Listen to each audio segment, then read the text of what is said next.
நம்முடைய கர்த்தராகிய இயேசு கிறிஸ்துவின் இனிய நாமத்திலே அடியேன் உங்களை வாழ்த்துகிறேன். அப்போஸ்தலனாகிய பவுல் எபேசியருக்கு எழுதின நிருபம் 4ஆம் அதிகாரம் 3, 4, 5 ஆகிய வசனங்களில் நாம் பார்க்கிறோம். சமாதான கட்டினால் ஆவியின் ஒருமையை காத்துக் கொள்ளுவதற்கு ஜாக்கிரதையாயிருங்கள். உங்களுக்கு உண்டான அழைப்பினாலே நீங்கள் ஒரே நம்பிக்கைக்கு அழைக்கப்பட்டது போல ஒரே சரீரமும் ஒரே ஆவியும் உண்டு. ஒரே கர்த்தரும் ஒரே விசுவாசமும் ஒரே ஞானஸ்நானமும். இங்கே ஒரே நம்பிக்கை என்றும் ஒரே சரீரம் என்றும் ஒரே ஆவி என்றும் ஒரே கர்த்தர் என்றும் ஒரே விசுவாசம் என்றும் ஒரே ஞானஸ்நானம் என்றும் குறிப்பிடப்பட்டிருக்கிறது. இங்கே ஒரே நம்பிக்கை, இந்த ஒரே நம்பிக்கை ஒரே விசுவாசமாகும். இந்த ஒரே நம்பிக்கை அவர்களை ஒரு விசுவாசத்துக்குள்ளவர்களாக வழிநடத்தி, அந்த விசுவாசம் ஒரே சரீரத்தை கொண்டு கிறிஸ்துவின் சரீரமாய் உருவாக்கப்படவும், ஒரே ஆவியை கொண்டவர்களாய் ஒரே கர்த்தரை விசுவாசத்தோடு ஏற்றுக்கொள்கிறவர்களாகவும், அதற்கென்று கட்டளையிடப்பட்டிருக்கிற அந்த ஞானத்தை பெற்றுக்கொண்ட ஒரு ஸ்நானத்தை பெற்றவர்களாக மாறுவது கிறிஸ்துவுக்கு ஏற்ற கிரியை என்று சாட்சியிடப்பட்டிருக்கிறது. எபேசியருக்கு பவுல் எழுதின நிருபம் 5ஆம் அதிகாரம் 8வது வசனத்திலே நாம் பார்க்கிறோம். முற்காலத்தில் நீங்கள் அந்தகாரமாயிருந்தீர்கள், இப்பொழுதோ கர்த்தருக்குள் வெளிச்சமாயிருக்கிறீர்கள். வெளிச்சத்தின் பிள்ளைகளாய் நடந்து கொள்ளுங்கள். இங்கே அப்போஸ்தலனாகிய பவுல் சாட்சி கொடுக்கிறார். முற்காலத்திலே நீங்கள் அந்தகாரத்தில் இருந்தீர்கள், இப்பொழுதோ கர்த்தருக்குள் வெளிச்சமாய் இருக்கிறீர்கள், வெளிச்சத்தின் பிள்ளைகளாய் நடந்து கொள்ளுங்கள் என்று சாட்சியிடுகிறதை நாம் பார்க்கிறோம். நீங்கள் இப்பொழுது கர்த்தருக்குள் வெளிச்சமாக இருக்கிறீர்கள். நீங்கள் பெற்றிருக்கிற இந்த வெளிச்சமானது கர்த்தருக்குள்ளாக நீங்கள் பெற்றிருக்கிற வெளிச்சம் என்று சாட்சியிடப்பட்டிருக்கிறது. நீங்கள் கர்த்தருக்குள்ளாக இந்த வெளிச்சத்துக்குள்ளாக இருக்கிறபடியினால் நீங்கள் வெளிச்சத்தின் பிள்ளைகளாய் நடந்து கொள்ளுங்கள். கிறிஸ்துவுக்குள்ள அருமையானவர்களே, இந்த கர்த்தருக்குள்ளான வெளிச்சம் எப்படி கிடைக்கிறது? ஒரே நம்பிக்கை கொண்டவர்களாக இருக்கும் பொழுது, ஒரே ஞானஸ்நானம் பெற்றவர்களாக இருக்கும் பொழுது, ஒரே ஆவியை பெற்றவர்களாக இருக்கும் போது, இவை யாவும் பெற்றவர்களாக இருக்கும் போது ஒரே சரீரத்தோடு இணைக்கப்பட்டவர்களாகவும் ஒரே கர்த்தரை அங்கீகரிக்கிறவர்களாகவும் சாட்சியிடப்படுவார்கள். இங்கே சொல்லப்பட்டிருக்கிற இந்த விசுவாச நம்பிக்கை ஒரே விசுவாசமாக ஒரே நம்பிக்கை கொண்டதாக இருக்கும்போது அந்த ஒரே நம்பிக்கைக்குள்ளாக வருவது சத்தியம் என்று சாட்சியிடப்பட்டிருக்கிறது. இந்த நம்பிக்கை, இந்த விசுவாசம் சத்தியத்தின் மீது வைக்கக்கூடிய விசுவாசம். இந்த சத்தியத்துக்குள்ளாக வைக்கக்கூடிய விசுவாசம் ஒரு ஆத்துமாவை ஒரே ஆவியை பெற்றிருக்கக்கூடிய தன்மைக்குள்ளாக மாற்றுகிறது. ஒரே ஆவி, அது கர்த்தர் அருளக்கூடிய ஆவி, அது தேவ ஆவி என்றும் பரிசுத்த ஆவி என்றும் சாட்சியிடப்பட்டிருக்கிறது. இப்படி ஒரே தன்மையிலே இருக்கக்கூடிய இந்த ஒரே தன்மைக்குரிய கிரியை ஒரே கர்த்தரை அறியக்கூடிய ஞானத்தை கொடுக்கிறதாக சாட்சியிடப்பட்டிருக்கிறது. இந்த நம்பிக்கையாகிய விசுவாசத்தை குறித்து பார்த்தோம் என்றால், வெளிப்படுத்தின விசேஷம் 14ஆம் அதிகாரம் 12வது வசனத்திலே இவ்விதமாக சொல்லப்பட்டிருக்கிறதை நாம் காண்கிறோம். தேவனுடைய கற்பனைகளையும் இயேசுவின் மேலுள்ள விசுவாசத்தையும் காத்துக் கொள்ளுகிறவர்களாகிய பரிசுத்தவான்களுடைய பொறுமை இதிலே விளங்கும் என்று கூறினான். இந்த விசுவாசமானது இயேசுவின் மேலுள்ள விசுவாசம் என்று சாட்சியிடப்பட்டிருக்கிறது. இது பிரஜாதிகளுக்கு கொடுக்கப்பட்டிருக்கிற கிருபைக்குரிய சாட்சியின் வார்த்தையாகும். இந்த வார்த்தை சாட்சி கொடுக்கிறது, நாம் வைக்கக்கூடிய விசுவாசமானது, நாம் வைக்கக்கூடிய நம்பிக்கையானது ஒரே தன்மை கொண்டதாக இருக்க வேண்டும். அந்த ஒரே தன்மை இயேசுவின் மேலுள்ள விசுவாசம் என்று சாட்சியிடப்பட்டிருக்கிறது. நாம் இயேசு கிறிஸ்துவின் மீது வைக்கக்கூடிய அந்த விசுவாசம், அந்த நம்பிக்கை ஒரே நம்பிக்கை கொண்டதாக இருக்கும் போது நாம் ஒரே ஆவிக்குள்ளாக வழி நடத்தப்படுகிறோம். ஏனென்றால் நாம் ஒரே சரீரத்துக்குள்ளாக அங்கம் வகிக்கக்கூடிய கிருபையை பெற்றவர்களாக மாறுகிறோம். கிறிஸ்துவுக்குள் அருமையானவர்களே, இயேசுவின் மேலுள்ள விசுவாசம், இந்த இயேசுவின் மேலுள்ள விசுவாசத்தை அறிய நாம் இயேசு கிறிஸ்து யார் என்று அறிந்தவர்களாக இருக்க வேண்டும். இயேசு கிறிஸ்து யார் என்று அறிந்தவன் தேவனால் பிறந்தவன் என்று அப்போஸ்தலனாகிய யோவான் கொடுக்கக்கூடிய சாட்சியை 1 யோவான் 5ஆம் அதிகாரம் 1வது வசனத்திலே நாம் பார்க்கிறோம். இயேசுவானவரே கிறிஸ்து என்று விசுவாசிக்கிற எவனும் தேவனால் பிறந்திருக்கிறான். பிறப்பித்தவரிடத்தில் அன்பு கூறுகிற எவனும் அவராலே பிறப்பிக்கப்பட்டவனிடத்திலும் அன்பு கூறுகிறான். இங்கே அப்போஸ்தலனாகிய யோவான் இயேசுவானவரே கிறிஸ்து என்ற விசுவாசம் தேவனால் பிறந்தவனுக்கு உண்டாயிருக்கிறது என்று சாட்சியிடப்பட்டிருக்கிறது. இங்கே இயேசுவின் மேலுள்ள விசுவாசம் இயேசு யார் என்று அறிந்து வைக்கக்கூடிய விசுவாசம். இந்த இயேசுவை கிறிஸ்து என்று விசுவாசிக்கக்கூடிய விசுவாசம் இங்கே யோவான் சாட்சியிட்ட பொழுது அது தேவனால் பிறந்தவனுக்கு வரக்கூடிய விசுவாசம். அப்படி தேவனால் பிறந்தவனுக்கு அருளக்கூடிய விசுவாசமானது இயேசுவை கிறிஸ்து என்று விசுவாசிக்கக்கூடிய விசுவாசத்துக்குள்ளாக வழி நடத்தும். அன்றைக்கு இயேசுவை கிறிஸ்து என்று அங்கீகரித்தவன் நித்திய ஜீவனுக்குரியவனாக, அந்த ஒளிக்குரியவனாக சாட்சியிடப்பட்டிருக்கிறார். அந்த ஒளி கிறிஸ்துவுக்குள்ளாக கொடுக்கப்படக்கூடிய ஒளி. அவன் இயேசுவை கிறிஸ்து என்று அங்கீகரிக்கிறவனாக இருக்க வேண்டும். இயேசுவை கிறிஸ்து என்று அங்கீகரித்த இஸ்ரவேலன் யூதன் தனக்குள்ளாக கிறிஸ்துவுக்குள்ளாக ஒளியை பெற்றவனாக சாட்சியிடப்பட்டிருக்கிறான். இந்த கிறிஸ்துவுக்குள்ளாக வைக்கக்கூடிய இந்த விசுவாசமானது இயேசுவே கிறிஸ்து என்று அங்கீகரிக்கிறதாக முதலாவது சாட்சியிடப்பட்டது. அதன் பின்னர் இந்த சாட்சியானது சபைகளுக்குள்ளாக வருகிறது. வேதம் சொல்கிறது இயேசு கிறிஸ்துவின் சரீரமாகிய சபை என்று. இயேசு கிறிஸ்துவின் சரீரமாகிய சபை மீது வைக்கக்கூடிய விசுவாசம் இயேசு கிறிஸ்து மீது வைக்கக்கூடிய விசுவாசம். முன்னர் இயேசுவை கிறிஸ்து என்று விசுவாசிக்கக்கூடிய விசுவாசம் ஒரே நம்பிக்கைக்குரிய விசுவாசம். அது ஒரே ஆவியை பெற்றுக்கொள்ள கிருபையை கொடுத்த விசுவாசமாக சாட்சியிடப்பட்டது. அந்த ஒரே ஆவியை பெற்றிருக்கிறவன் ஒரே கர்த்தரை ஏற்றுக்கொள்கிறவனாக சாட்சியிடப்படுகிறான். அதன் பின்னர் சபைக்காலங்கள் எழும்புகிறது. இந்த சபைக்காலங்களுக்குள்ளாக வரக்கூடிய விசுவாசம் கிறிஸ்துவின் சரீரமாகிய சபை மீது வைக்கக்கூடிய விசுவாசம். கிறிஸ்துவின் சரீரமாகிய சபை மீது வைக்கக்கூடிய விசுவாசம் கிறிஸ்துவின் மேலுள்ள விசுவாசமாக சாட்சியிடப்பட்டிருக்கிறது. ஏனென்றால் இந்த சபையானது கிறிஸ்துவினுடைய வலது கரத்திலிருந்து அனுப்பப்பட்ட நட்சத்திரங்களின் மூலமாக ஸ்தாபிக்கப்பட்டது. கிறிஸ்துவின் கரத்திலிருந்து அனுப்பப்பட்ட நட்சத்திரங்களை கொண்டு ஸ்தாபிக்கப்பட்ட இந்த சபை கிறிஸ்துவின் மேலுள்ள விசுவாசத்தை ஒரே விசுவாசமாக ஒரே நம்பிக்கைக்குரியதாக அங்கே மாற்றிற்று. ஒரு சபை அது தனக்குள்ளாக வரக்கூடிய விசுவாசிகளுக்கு ஒரே விசுவாசத்தை கொடுக்கிறதாக சாட்சியிட்டது. அந்த ஒரே விசுவாசம் ஒரே நம்பிக்கை ஒரே ஆவியை பெற்றுக் கொள்ளக்கூடிய கிருபையை கொடுத்தது. அந்த ஒரே ஆவி கர்த்தரை அறியக்கூடிய அறிவை பெற்றுக் கொடுக்கக்கூடிய கிருபையை கொடுத்ததாக சாட்சியிடப்பட்டது. அந்த சபைகளுக்குள்ளாக பெறக்கூடிய ஞானஸ்நானம் ஒரே ஞானஸ்நானமாக கர்த்தருடைய கரத்தில் இருந்து அனுப்பப்பட்ட நட்சத்திரங்களின் மூலமாக கொடுக்கப்பட்ட ஞானஸ்நானமாக அமைந்தது. கிறிஸ்துவுக்குள் அருமையானவர்களே, 7 சபை காலங்களிலும் ரட்சிப்புக்கு ஏதுவான அந்த விசுவாசமானது பரத்திலிருந்து அருளக்கூடிய விசுவாசமாக அந்த சபை தூதர்கள் மூலமாக அந்த சபை விசுவாசிகளுக்கு போதிக்கப்பட்டது. அந்த நம்பிக்கை கர்த்தர் மீது வைக்கக்கூடிய நம்பிக்கையாக சபை தூதர்கள் மூலமாக அந்த சபைக்குரிய விசுவாசிகளுக்கு சாட்சியிடப்பட்டது. 1 பேதுரு 1ஆம் அதிகாரம் 5வது வசனத்திலே நாம் பார்க்கிறோம், கடைசி காலத்திலே வெளிப்பட ஆயத்தமாக்கப்பட்டிருக்கிற இரட்சிப்புக்கு ஏதுவான விசுவாசத்தை கொண்டு தேவனுடைய பலத்தினாலே காக்கப்பட்டிருக்கிற உங்களுக்கு அந்த சுதந்திரம் பரலோகத்திலே வைக்கப்பட்டிருக்கிறது. இங்கே பேதுரு சாட்சி கொடுக்கிறார். இரட்சிப்புக்கு ஏதுவான விசுவாசம் அது பரலோக சுதந்திரத்தை கொடுக்கக்கூடிய விசுவாசம் என்று. இந்த விசுவாசமானது நாம் வைக்கக்கூடிய நம்பிக்கையானது பரலோகத்திலே நமக்கு சுதந்திரத்தை கொடுக்கக்கூடிய தன்மை கொண்ட விசுவாசமாக சாட்சியிடப்பட வேண்டும். எப்பொழுது அந்த இரட்சிப்புக்கு ஏதுவான விசுவாசம் அந்த நம்பிக்கை ஒரு ஆத்மாவுக்கு கட்டளையிடப்படுகிறதோ அந்த ஆத்மா ஒரே ஆவியை அங்கீகரிக்கிறதாக காணப்படுகிறது. அது ஒரே கர்த்தரை ஏற்றுக்கொள்கிறதாக காணப்படுகிறது. அப்போஸ்தலனாகிய யோவான் இயேசுவை கிறிஸ்து என்று அறிக்கையிடும்படி சாட்சியிட்டார். அது அன்றைக்கு ரட்சிப்புக்கு ஏதுவான விசுவாசமாக இருந்தது. அதன் பின்னர் ஒவ்வொரு சபை காலங்களிலும் ரட்சிப்புக்கு ஏதுவான விசுவாசம் எதன் மீது வைக்க வேண்டும் என்றால் 7 சபை தூதர்கள் மூலமாக அனுப்பப்பட்டதே அந்த சபை பிரமாணத்தின் மூலம் வைக்கக்கூடிய விசுவாசம். அந்த விசுவாசமானது ஒரே ஆவியை கொடுக்கிறதாக சாட்சியிடப்படுகிறது. அது ஒரே கர்த்தரை அங்கீகரிக்கிறதாக காணப்படுகிறது. அந்த சபைக்குள்ளாக கொடுக்கப்பட்ட ஞானஸ்நானம் அந்த சபைக்கென்று கொடுக்கப்பட்ட ஞானஸ்நானமாய் ஒரே ஞானஸ்நானமாக சாட்சியிடப்பட்டிருக்கிறது.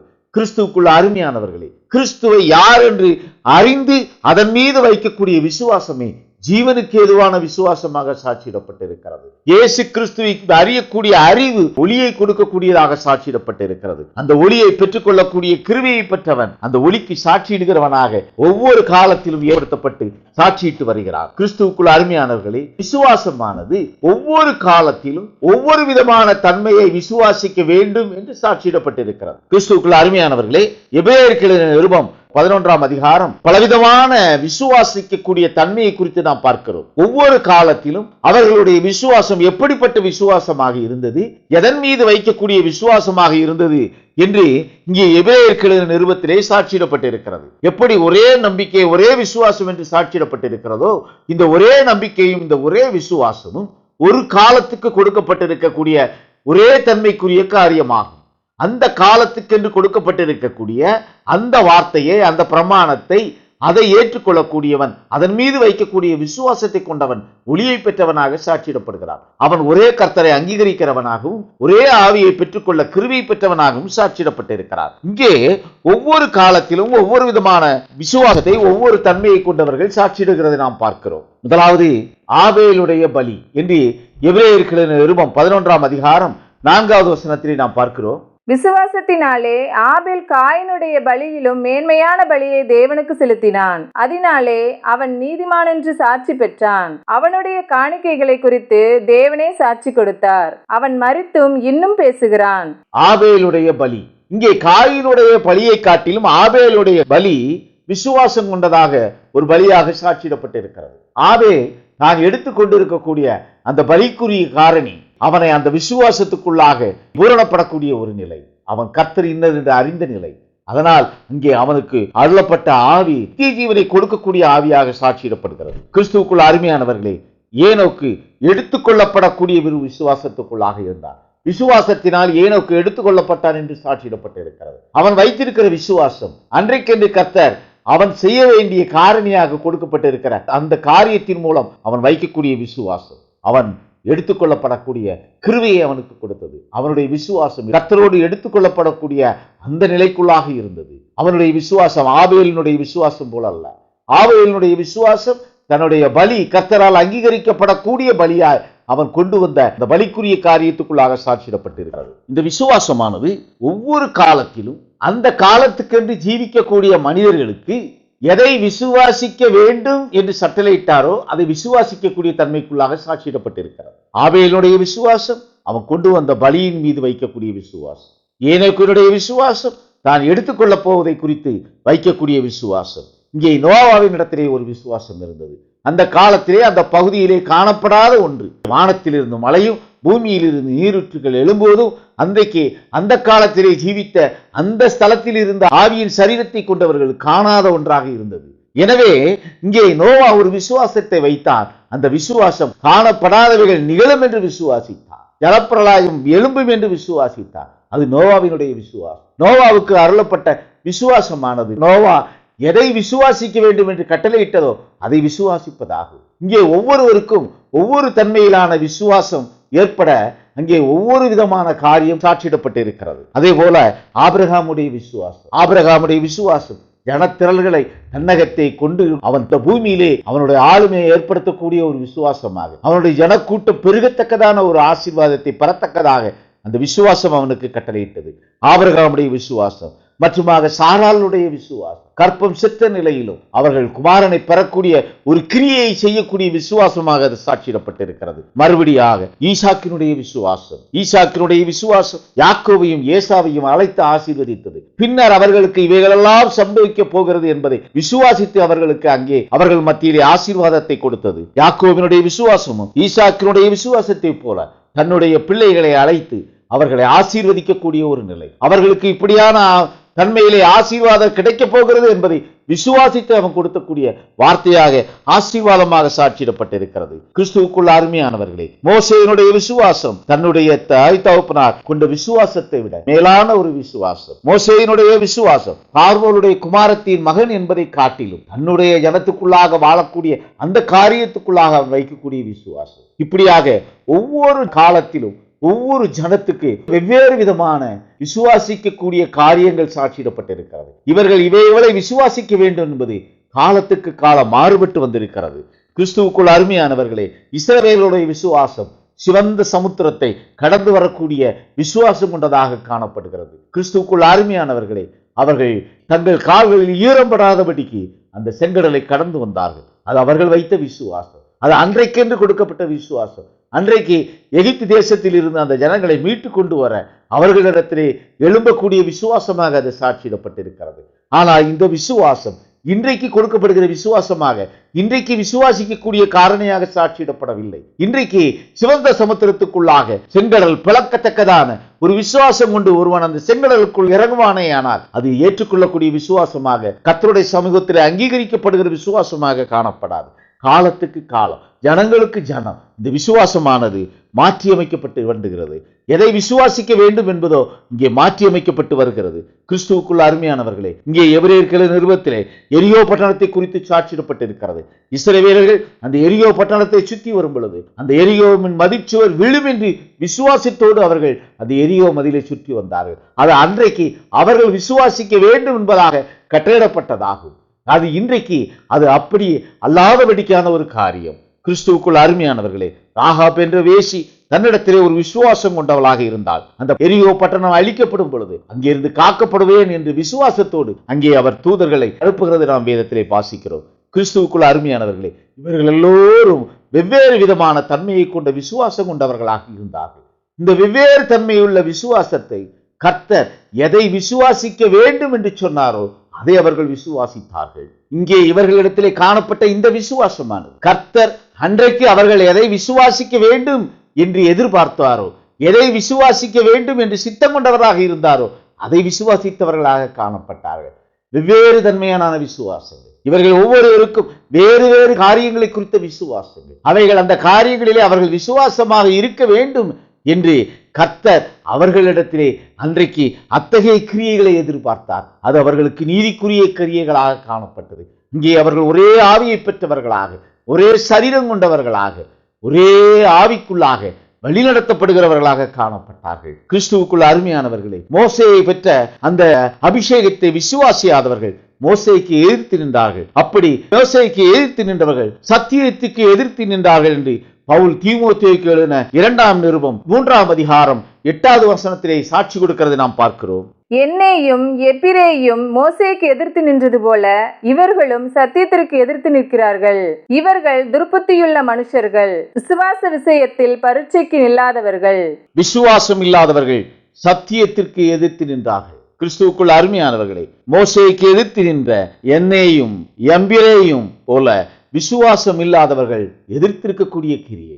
இங்கே விசுவாசிகள் அவிசுவாசிகள் என 2 தன்மைகளாக வேறுபிரிக்கப்படுகிறார்கள். யார் விசுவாசி? யார் சத்தியத்தை விசுவாசிக்கிறார்களோ அவர்கள் விசுவாசிகள். யார் சத்தியத்தை ஏற்றுக்கொள்ளவில்லையோ அவர்கள் அவிசுவாசிகள். எது சத்தியம்? கர்த்தர் இந்தந்த கிரியைகள் நடக்க வேண்டும் என்று சாட்சியிட்டாரே அதுவே சத்தியமாக சாட்சியிடப்பட்டிருக்கிறது. ஆபேலுக்கு பலி செலுத்துவதிலே வைக்கக்கூடிய விசுவாசம் அன்றைக்கு விசுவாசமாக கர்த்தருடைய சித்தத்துக்குரிய விசுவாசமாக சாட்சியிடப்பட்டது. அப்படியாக நோவாவுக்கு கொண்ட விசுவாசம், ஆபிரகாம் கொண்ட விசுவாசம், இப்படியாக ஒவ்வொருவருக்கும், ஒவ்வொரு ஜனத்துக்கும், ஒவ்வொரு காலத்திலே ஜீவித்தவர்களுக்கும் எதை விசுவாசிக்க வேண்டும் என்று கர்த்தர் சாட்சி கொடுத்தாரோ அதுவே சத்தியமாக சாட்சியிடப்பட்டிருக்கிறது. சத்தியத்தை விசுவாசிக்கிறவன் விசுவாசியாகிறார், அவன் ஒளிக்குரியவனாகிறார், அவன் அந்த ஒரே சரீரத்துக்குள்ளாக கட்டப்பட்டவனாக காணப்படுகிறான். ஒரே விசுவாசம் ஒரு காலத்திலே அனுப்பப்படுகிற அந்த பிரமாணத்தை, சத்தியத்தை ஏற்றுக்கொள்ளக்கூடிய ஒரு நிலை. ஒரு காலத்தில் அவர் ஒரே சத்தியத்தை ஒரே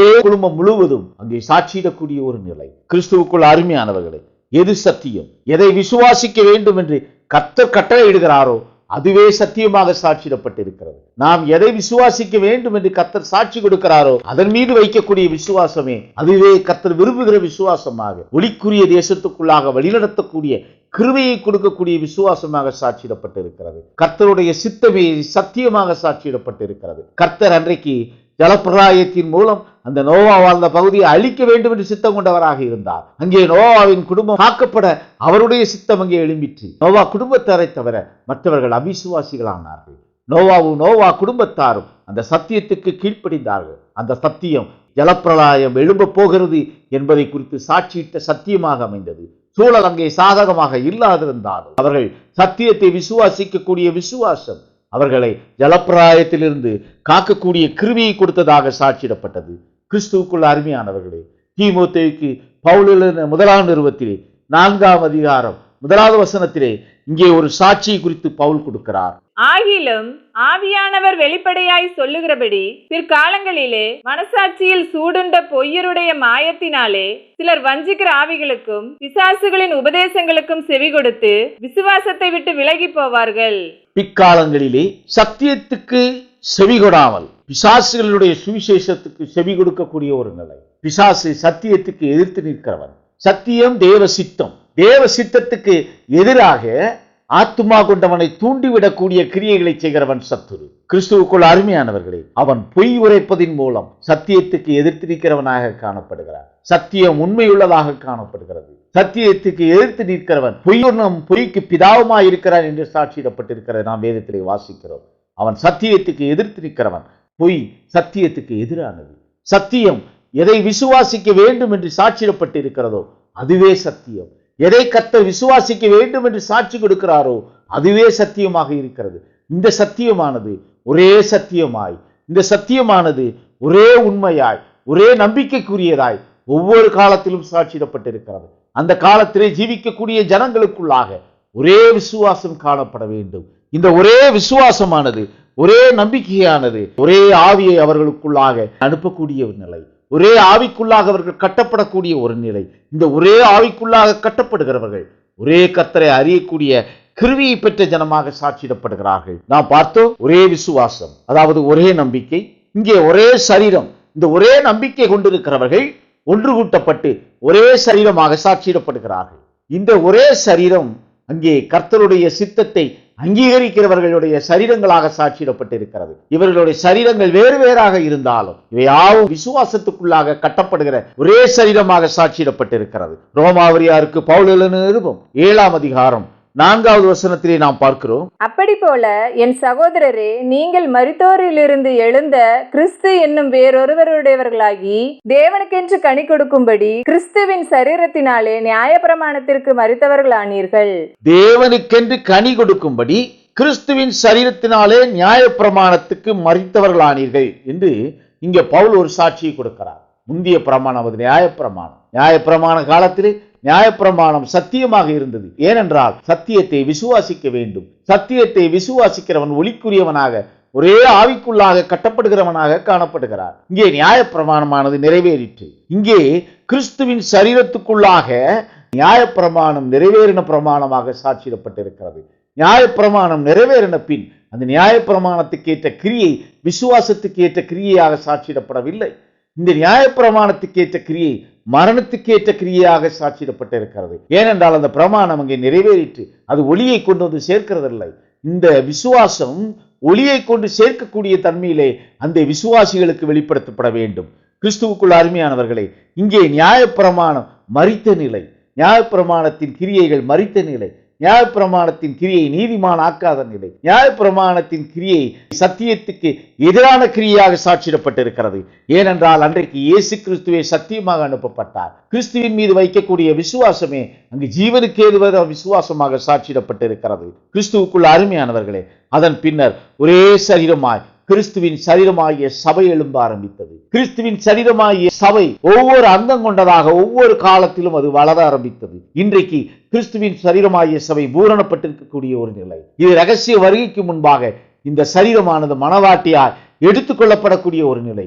ஒரே விசுவாசம், ஒவ்வொரு சபை காலத்திலும் ஒரே விசுவாசம். அவர்களுக்கென்று கொடுக்கப்பட்டிருக்கிற காலத்திலே அந்த சபைக்கென்று கொடுக்கப்பட்டிருக்கிற பிரமாணம் சத்தியமாகி அந்த சத்தியத்தை அங்கீகரிக்கிறவர்கள் ஒரே ஆவியை பெற்றவர்களாக சாட்சியிடப்பட்டார்கள். அவர்கள் ஒரே சரீரத்துக்குள்ளாக ஒரே கர்த்தரை அங்கீகரித்தவர்களாக காணப்பட்டார்கள். கிறிஸ்துவுக்குள் அருமையானவர்களே, அங்கே சபை காலங்கள் எழும்பிற்று. அநேகராகிய நாமும் ஒரே சரீரமாய் இருக்கிறோம் என்று பவுல் கொரிந்தியருக்கு எழுதின 1ஆம் நிருபம் 10ஆம் அதிகாரம் 17வது வசனத்திலே கொடுக்கக்கூடிய சாட்சியை நாம் பார்க்கிறோம். அந்த ஒரே அப்பத்தில் நாம் எல்லோரும் பங்கு பெறுகிறபடியால் அநேகரான நாம் ஒரே அப்பமும் ஒரே சரீரமுமாய் இருக்கிறோம். அநேகராகிய நாமும் ஒரே சரீரமாய் இருக்கிறோம் என்று சாட்சி கொடுக்கிறார். அநேகர் ஒரே சரீரம். ஏனென்றால் அவர்கள் வைத்த விசுவாசம் ஒரே விசுவாசமாக இருந்தது. ஒரே சாட்சியின் மீது வைக்கக்கூடிய விசுவாசம். அவர்கள் ஒரே சத்தியத்தின் மீது வைக்கக்கூடிய விசுவாசிகளாக காணப்பட்டார்கள். அப்படி காணப்பட்ட அநேக சரீரம் கொண்ட ஆத்துமா கொண்டவர்கள் ஒரே சரீரமாக இங்கு சாட்சியிடப்பட்டிருக்கிறார்கள். ஒவ்வொரு சபை காலத்திலும் அதே போலத்த ஒரு நிலை. பவுல் 1வது சபைக்கு என்று அனுப்பப்பட்ட தூதன். அவன் ஒரே சரீரத்துக்குள்ளாக அந்த சபைக்குள்ளாக கட்டப்பட்டவர்களை ஒரே சரீரத்துக்குள்ளாக ஒரே விசுவாசத்துக்குள்ளாக வழிநடத்தினவனாக சாட்சியிடப்படுகிறான். அங்கே சபையார் யாவரும் ஒரே விசுவாசம் கொண்டவர்களாக இருந்தார்கள். அந்த ஒரே விசுவாசம் அவர்களை ஒரே சரீரமாக மாற்றிட்டு அந்த ஒரே சரீரம் ஒரே ஆவி கிரியை செய்யக்கூடிய ஒரு நிலை. அந்த ஒரே ஆவி அவர்களை சத்தியத்துக்குள்ளாக வழிநடத்தி ஒளிக்குரியவர்களாக மாற்றக்கூடிய ஒரு கிருபையை பெற்ற ஜனமாக மாற்றிற்று. 1வது சபைக்குரிய தூதனாக அனுப்பப்பட்ட அப்போஸ்தலனாகிய பவுல் இங்கே சாட்சியிட போல 1வது சபைக்குரிய அந்த சரீரம் அது 1வது சபை என்று சாட்சியிடப்பட்டிருக்கிறது நாம் பார்க்கிறோம். 1வது சபைக்குரிய விசுவாசிகள் யாவரும் ஒரே சரீரம் கொண்டவர்களாக காணப்பட்டார்கள். இந்த ஒரே சரீரம் கொண்டவர்களுக்குள்ளாக ஒரே ஆவி கிரியை செய்யக்கூடிய ஒரு நிலை. அப்போஸ்தலனாகிய பவுல் கொரிந்தியருக்கு எழுதின 1ஆம் நிருபம் 12ஆம் அதிகாரம் 12வது வசனத்திலே நாம் பார்க்கிறோம். எப்படி எனில் சரீரம் ஒன்று, அதற்கு அவயவங்கள் அநேகம். ஒரே சரீரத்தின் அவயவங்கள் எல்லாம் அநேகமாயிருந்தும் சரீரம் ஒன்றாகவே இருக்கிறது. அந்த பிரகாரமாக கிறிஸ்துவும் இருக்கிறார். இங்கே ஒரே ஆவியினால் ஒரே சரீரத்துக்குள்ளாகி ஒரே ஞான ஸ்நானம் என்று சாட்சி கொடுத்திருக்கிறார். இந்த ஒரே சரீரம் ஒரே சபைக்குள்ளாக கட்டப்பட்டிருக்கிற ஜனங்கள், ஒரே சபைக்குள்ளாக கூட்டப்பட்டிருக்கிற ஜனங்கள், அவர்கள் பவுல் மூலமாக சாட்சியிடப்பட்ட சத்தியத்தை விசுவாசித்தார்கள். ஏனென்றால் முதலாவது சபைக்கு பவுல் மூலமாக கொடுக்கப்பட்ட பிரமாணமே சத்தியமாக சாட்சியிடப்பட்டிருக்கிறது. அந்த சத்தியத்தை யார் ஏற்றுக்கொண்டார்களோ அவர்கள் அந்த சரீரத்தோடு அங்கம் கொண்டவர்களாக ஆனார்கள். இங்கே ஒரே சரீரமாக சாட்சியிடப்படுகிறது. இந்த ஒரே சரீரத்துக்குள்ளாக கிரியை செய்ய ஒரே ஆவி அது சாட்சியிடப்பட்டிருக்கிறது. அவர்கள் கட்டளையிட்டு இருக்கிற அந்த அடையாளமாகிய ஞான ஸ்நானத்தை பெற்றுக்கொண்டபடியினால் அவர்களுக்குள்ளாக ஒரே ஆவி நிழலிட அந்த கிருபையை பெற்ற ஜனங்களாக சாட்சியிடப்பட்டார்கள். இது முதலாவது சபைக்கு என்று கொடுக்கப்பட்டிருக்கிற காரியம். இதே போல ஒவ்வொரு சபை காலத்திலும் சபை தூதர்கள் மூலமாக அனுப்பப்பட்ட அந்த பிரமாணமானது, வார்த்தையானது சத்தியமாக சாட்சியிடப்பட்டிருக்கிறது. அந்த சத்தியத்தை யாரெல்லாம் அங்கீகரித்தார்களோ அவர்கள் அந்த சபைக்குள்ளாக ஒரே சரீரமாக சாட்சியிடப்பட்டார்கள். அந்த ஒரே சரீரத்துக்குள்ளாக ஒரே ஆவி அங்கே கிரியை செய்யக்கூடிய ஒரு நிலை. அந்த ஒரே ஆவி அவர்கள் ஒரே கர்த்தரை அறியக்கூடிய கிருமிக்குள்ளாக கொண்டு சென்று அவர்களை நித்திய ஜீவனை பெற்றுக்கொள்ளக்கூடிய கிருபையை கொடுக்கக்கூடிய காரணியாக அமைந்தது.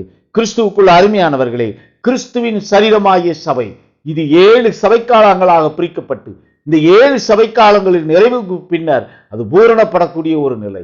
இது ஒரு சரீரமாக சாட்சியிடப்பட்டிருக்கிறது. இன்றைக்கு 7 சபைக்காலங்களும் நிறைவு பெற்றிருக்கக்கூடிய ஒரு நிலைக்குள்ளாக கடந்து வந்திருக்கிற நாம் இங்கே மற்றொரு சரீரம் உருவாக காத்திருக்கிறோம். இந்த சரீரம் வார்த்தையின் சரீரம் என்று சாட்சியிடப்பட்டிருக்கிறது. அது வார்த்தைக்குள்ளாக எழும்பக்கூடிய விசுவாசத்தை கொண்ட ஜனங்களால் ஒன்று கூட்டப்பட்டிருக்கக்கூடிய சரீரம். அந்த சரீரத்துக்குள்ளாக ஒரே ஆவி கட்டளையிடப்பட்டிருக்கிறது. அங்கே ஒரே ஆவி அங்கே கட்டளையிடப்பட்டிருக்கூடிய நிலையிலே அங்கே கர்த்தரை அறியக்கூடிய அறிவின் வாசனை அந்த ஜனத்துக்குள்ளாக இருந்து எழும்பக்கூடிய ஒரு நிலை. அங்கே ஒரே விசுவாசம் சாட்சியிடக்கூடிய விசுவாசமாக ஒரே பிரமாணமாக சாட்சியிடப்பட்டிருக்கிறது. அது ஒளிக்குரிய தேசத்துக்குள்ளாக அழைத்து செல்லக்கூடிய கிருபையை கொடுக்கக்கூடிய சாட்சியாக அமைகிறது. கிறிஸ்துவுக்குள்ள அருமையானவர்களே, இங்கே ஒரே ஆவி என்று சாட்சியிடப்பட்டிருக்கிறது. இந்த ஒரே ஆவி கர்த்தருடைய ஆவியை குறித்து சாட்சியிடக்கூடிய சாட்சியாகும். இந்த ஒரே ஆவி ஒரே சரீரத்துக்குள்ளாக கிரியை செய்யக்கூடிய ஆவி. இந்த ஒரே ஆவி ஒரே சரீரமாகிய சபைக்குள்ளாக கிரியை செய்த ஆவி இன்றைக்கு ஒரே சரீரமாக விளங்கக்கூடிய வார்த்தையின் சரீரத்துக்குள்ளாக கிரியை செய்து கொண்டிருக்கக்கூடிய ஆவி. இந்த ஆவி கிறிஸ்துவின் சரீரமாகிய சபையாக எழுப்பப்பட்டு பூரணப்பட்டிருக்கக்கூடிய ஒரு நிலை. இந்த பூரணப்பட்டிருக்கக்கூடிய இந்த நிலை கடைசி ஏற்பாட்டின் சாட்சியாக அமைகிறது. ஒரே நம்பிக்கை, அது ஒரே விசுவாசம் என்று பார்த்தோம். ஒரே சரீரம், அது அன்றைக்கென்று அனுப்பப்பட்ட இருக்கிற வார்த்தையை விசுவாசிக்கக்கூடிய எல்லா விசுவாசிகளையும் கொண்டடக்கி இருக்கக்கூடிய ஒரே சரீரம் என்று சாட்சியிடப்பட்டிருக்கிறதை பார்த்தோம். இங்கே ஒரே ஆவி, அது கர்த்தர் அருளக்கூடிய ஆவி, அது பரிசுத்த ஆவி, அது தேவனிடத்திலிருந்து சத்தியத்துக்கு சாட்சியிட அனுப்பக்கூடிய ஆவி. அந்த ஆவி ஒரே சரீரத்துக்குரிய ஜனங்களாக தேர்ந்தெடுக்கப்பட்டவர்கள் மத்தியிலே கிரியை செய்யக்கூடிய ஆவியாக அது சாட்சியிடப்பட்டிருக்கிறது. இந்த ஆவி கர்த்தர் யார் என்று அறியக்கூடிய அறிவை கொடுக்கக்கூடிய கிருபையை கொடுக்கக்கூடியதாக சாட்சியிடப்பட்டிருக்கிறது. கிறிஸ்துவுக்குள்ள அருமையானவர்களே, ஒரே கர்த்தர் நமக்கு உண்டு, ஒரே பிதா நமக்கு உண்டு. அவருடைய நாமம் காலத்துக்கு காலம் மாற்றி அமைக்கப்பட்டிருக்கிறது. அவருடைய கிரியைக்கு ஏற்ற நாமம் மாற்றி அமைக்கப்பட்டிருக்கிறது. அவர் சிருஷ்டிப்பின் கிரியைகளை செய்யும் பொழுது தேவன் என்று சாட்சியிடப்படுகிறார். அவருடைய சிருஷ்டிப்பின் கிரியை அவருக்கு தேவன நாமத்தை சாட்சியிட்டது. அதன் பின்னாக தான் சிருஷ்டித்த எல்லா ஜனங்களுக்குள்ளாக இருந்து ஆதாமை வேறுபடுத்தார். ஆதாமுக்குள்ளாக ஜீவ சுவாசத்தை ஊதினார். ஆதாம் ஜீவாத்மா ஆனான் என்று சாட்சியிடப்பட்டிருக்கிறது. ஆதாமுக்குள்ளாக ஆவியின் சரீரம் உருவாயிற்று. அவனுக்குள்ளாக நித்திய ஜீவனை பெறக்கூடிய ஒரு கிருபையின் சரீரம் உருவாயிற்று. அதை உருவாக்கினபடியினால் அவருக்கு தேவனாகிய கர்த்தர் என்ற நாமம் தரிப்பிக்கப்பட்டது. தேவனாகிய கர்த்தர் என்ற நாமம் மாம்ச சரீரத்துக்குள்ளாக ஆவியின் சரீரத்தை உருவாக்கக்கூடிய கிரியை செய்த நாமமாக சாட்சியிடப்பட்டிருக்கிறது. அந்த கிரியை முதலாக ஆதாமிடத்திலே ஏற்பட்டது. எனவே ஆதாமுக்கு அவர் தன்னை தேவனாகிய கர்த்தர் என்று வெளிப்படுத்துகிறார். ஆதாமுக்குள்ளாக ஆவியின் சரீரம் உருவாக அந்த கிருபையை கட்டளையிட்டவருடைய நாமம் தேவனாகிய கர்த்தர் என்று சாட்சியிடப்பட்டிருக்கிறது.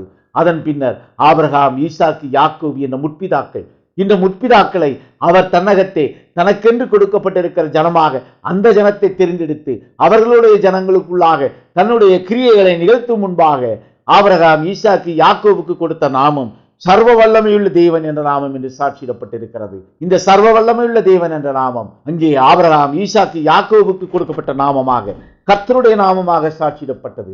அதன் பின்னர் எகிப்து தேசத்தில் இருந்த ஜனங்களை கானான் தேசம் என்று வாக்குத்தத்தம் பண்ணின தேசத்துக்குள்ளாக அழைத்து செல்லும் பொருட்டாக மோசேயின் மூலம் வெளிப்படுத்தப்பட்ட நாமம் யெகோவா என்ற நாமம். யெகோவா என்ற நாமம் இஸ்ரவேலர்களை வழிநடத்துவதற்காக நியாயப்பிரமாணத்தை கொடுத்து அந்த நியாயப்பிரமாணத்துக்குரியவர்களை வழிநடத்துவதற்காக கொடுக்கப்பட்ட நாமம். இந்த நியாயப்பிரமாணத்தின் கிரியைகள் இயேசு கிறிஸ்துவின் மூலம் நிறைவேறிற்று.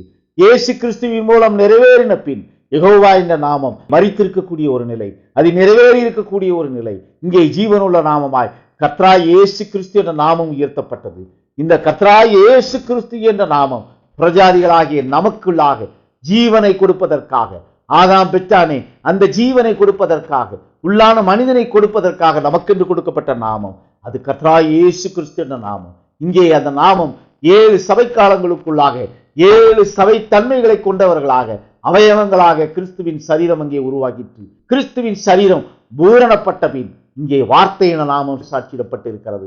இந்த வார்த்தை என நாமமானது கர்த்தருக்கு அருளப்பட்டிருக்கக்கூடிய நாமத்துக்கு, எல்லா நாமத்துக்கும் மேலாக இருக்கக்கூடிய கடைசி ஏற்பாட்டின் நாமமாக சாட்சியிடப்பட்டிருக்கிறது. அது ரகசியங்களை வெளிக்கொணர்கிற நாமம். இத்தனை நாமங்களையும் கொண்ட ஒரே பிதா, ஒரே கர்த்தர், இவருடைய கிரியைகள் ஒரே தன்மையிலே ஒவ்வொரு காலத்திலும் சாட்சியிடப்பட்டிருக்கிறது. ஆனால் இந்த கிரியைகள் காலத்துக்கு காலம், ஜனங்களுக்கு ஜனங்கள் அது மாறுபாடாக ஒவ்வொரு காலத்திலும் சத்தியமாக போதிக்கப்பட்டு வருகிறது. கிறிஸ்துவுக்குள் அருமையானவர்களே, இந்த ஒரே கர்த்தர் தன்னுடைய கிரியைகளின் மூலம் தன்னுடைய நாமத்தை ஒவ்வொரு காலத்திலும் அந்த காலத்துக்கு என்று கொடுக்கப்பட்டிருக்கிற தன்னுடைய கிரியையின் நாமமாக சாட்சியிட்டு வந்துள்ளார். அந்த சாட்சியை இந்த கடைசி ஏற்பாட்டிலும் இந்த கடைசி காலத்திலும் அவர் தன்னுடைய கிருபையை புறஜாதிகளை விட்டு எடுக்கும் முன்பாக வார்த்தை என்ற நாமத்திலே தன்னை வெளிப்படுத்துகிறார். இந்த வார்த்தை என்ற நாமம் பரிபூரணத்தை குறிப்பதாகும். இது கிறிஸ்துவின் சரீரம் பூரணப்பட்டிருக்கிறதை சாட்சியிடக்கூடிய சாட்சியின் நாமமாக கர்த்தருடைய நாமம் உயர்த்தப்பட்டிருக்கக்கூடிய ஒரு நிலை. அந்த நாமத்தை சாட்சியிட கர்த்தர் ஏற்படுத்தி கொடுத்திருக்கிற அந்த வார்த்தையின் ஊழியத்திலே நம்மை ஒரு அங்கமாய் இணைத்திருக்கிறார். அந்த கிருபையை நமக்கு கொடுத்தவரை, அவர் நமக்கு கொடுத்திருக்கிற கிருபைக்கு அவருடைய நாமத்திலே நம்ம ஒரு விஷயம் தாழ்த்தி ஒப்பு கொடுத்து தேவ சமூகத்திலே கர்த்தருக்கு ஏற்ற கிரியைகளை செய்ய கர்த்தர் நம்மை பூரணப்படுத்த ஒப்பு கொடுப்போம். கர்த்தர் பெரிய காரியங்களை செய்வார். ஆமென், ஆமென், ஆமென்.